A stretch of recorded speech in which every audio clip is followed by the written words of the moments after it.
Hey guys, welcome back to another reaction video. My name is Musa Jallo. In today's video, we're gonna be reacting to a video by CNBC Make It, and the video is entitled "Living on 172,000 a year in New York City, Millennial Money." So, with no further delay, let's get into the reaction.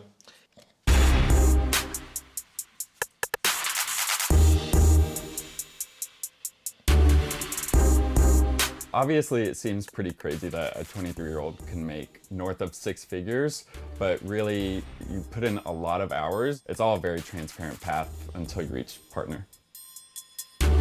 This is like really amazing. 23 years old, making $172,000 a year. That's really impressive.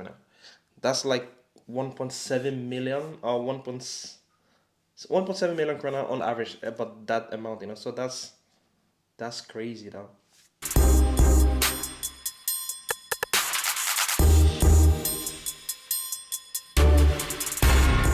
Hi, my name is Drake Cooley. I'm 23 years old.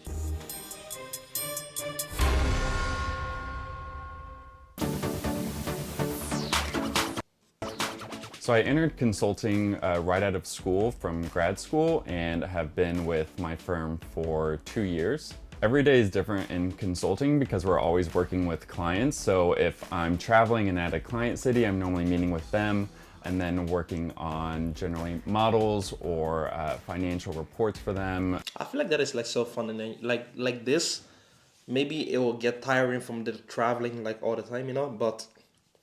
But I feel like it is interesting. Like every day you have something new to do. You don't really know what to expect. So I feel like that's really nice. And presentations. Whoa, Drake work about 15 hours a day during a work week. That's crazy though. 15 hours a day. And we have 24 hours in a day. People, you have to work hard. Like, people are putting in 15 hours a day. It's crazy.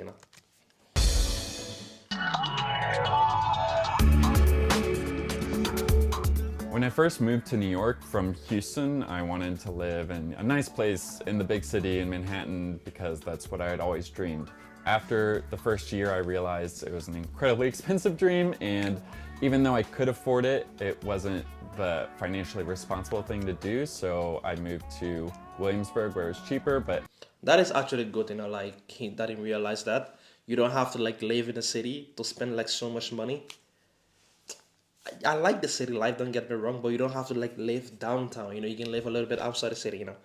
But it saves a lot of money, like 2,700 per month in savings. That's impressive. I could still access a lot of the same amenities that New York has. Food is the hardest thing to budget for on my lifestyle. Almost all of it is. This is not bad actually. Like savings is like really really so impressive. 2,700, and then like you have like housing 1.5. He must be like sharing the place with somebody. Because 1.5 that seems like it's so little. And then like travels 576, blah blah blah. Is on going out because I'm only in New York around 3 days a week. Every month I invest $500 in a Wealthsimple Roth IRA that's invested in a social impact portfolio.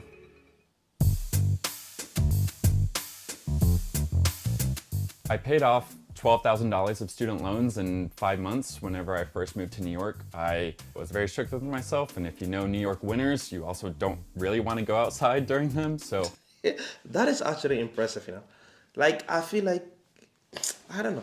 I feel like sometimes like a lot of things in life is like you just have to have like that, like the courage to like just like knowledge was just stop. You just have to like, what? No matter what, I'm gonna like freaking ground. No matter what, that is what I want to do. I'm gonna do it no matter the situation.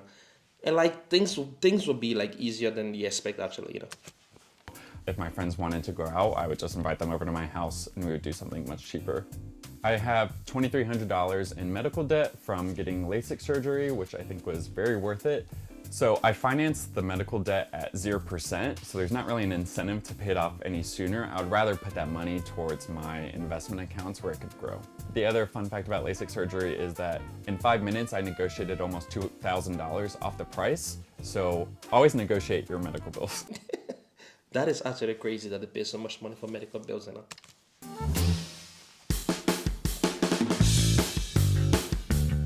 My dad always owned his own businesses and he was constantly working, and so I think I got some of that work ethic. And then my grandmother was actually a Lithuanian refugee who was the hardest working person I ever met. I think I've always been a workaholic. I always have to have some kind of project that I'm working on. You know, it's a very annoying habit I have. If we turn on Netflix, I'm going to be working while we're watching. I feel like that's one of the problems that I have in my life. Also, like now I'm discussing my life problem. I don't know how to relax. I always have things doing. Right now I'm on break from school. I've been doing different things, but I'm already getting prepared for the next semesters. I'm like making YouTube videos on the other side. I'm like doing a whole lot of other things on the side. So like I don't really know how to relax. It is scary, but I feel like some people are just wired that way. Some people like all want to do is work. And like also I feel like I have like so many interests. Like every day I want to learn something new. It's crazy.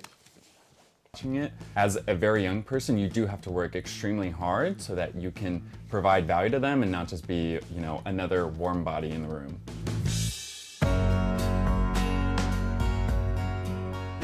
One of the companies I'm relaunching with my dad and uncle right now is called Ultra Hot, and it's essentially this pretty 80s surf culture-esque brand that does a lot of stickers and clothes.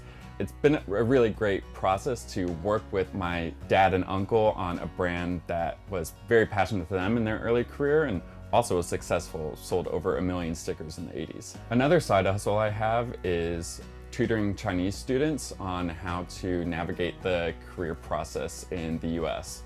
I work with That is actually that sounds really smart. Like me personally, like based on how much I want to move to New York, I don't mind paying for somebody like this to give me some tips.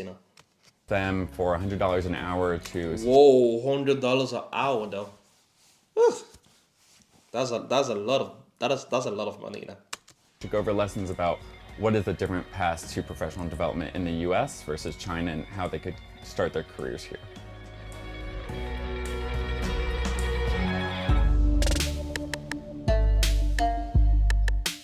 My biggest splurge is definitely travel, but I do in a way where I'm getting a lot more value than what I'm actually spending on it. A lot of people found out that points was something that I was good at. Sometimes hotels that are $3,000 a night over water in the Maldives, on hotels like that, I actually don't spend a single dime because I'm able to use all of the points I get from work travel.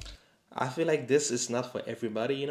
Like for me personally, I don't have like the patience to like really like follow up on all these credit cards and stuff like that. So like I just try to avoid them and use debit card. I know it's not the smartest things to do, but for me, I feel like I'd rather do that before I like go into it and like have a problem later on.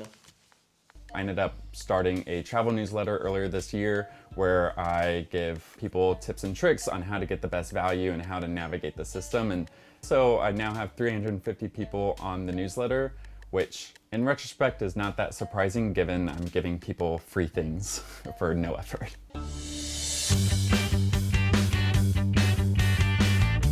Because I'm always on the What?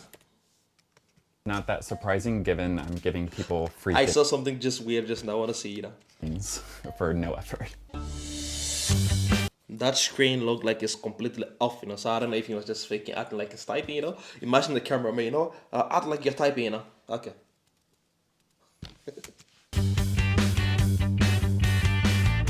Because I'm always on the road, I wanted to volunteer, but I found it very difficult to do. So I actually created a website called freeresumereviews.org where anybody that makes under a certain amount of money a year or as a student could submit their resume, and either I would review it or another person I trusted a lot with career help would provide a free review. That is actually really helpful.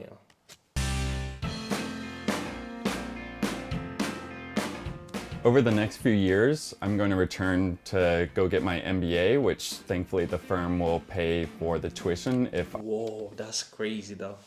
I was about to ask like, why do you need an MBA? You're already making like 172,000, but then I realized I live in New York City, so like you probably need to be making more money.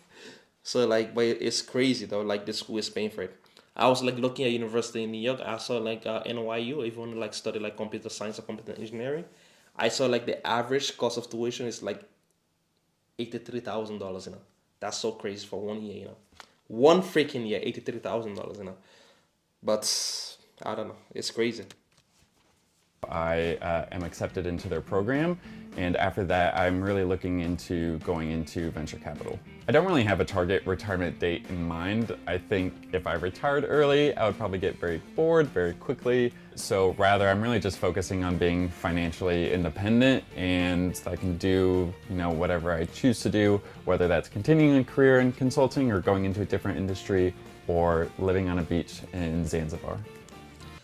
For me, that's like the goal also, like for me, when I think about financial independence, it's not because like I would love to stop working, just be on the beach like in Zanzibar, for example. It's not why I want to do it. I want to do it like to have the option to be like, you know what, today I feel like I want to start this business. I feel like it can work. Like being not stressed about how am I gonna pay the bills tomorrow or how am I gonna like have food to eat and stuff like that. Once I reach that level, I'm still gonna continue working, of course, because like I feel like I'm a workaholic myself. But then you can like do things that you really want to do, things that you're passionate about, And like with doing that, I feel like you could become even more successful. But thank you guys for watching the video. I hope you enjoyed. If you do, remember to like the video, subscribe to the channel, and we'll see you in the next one. Peace out.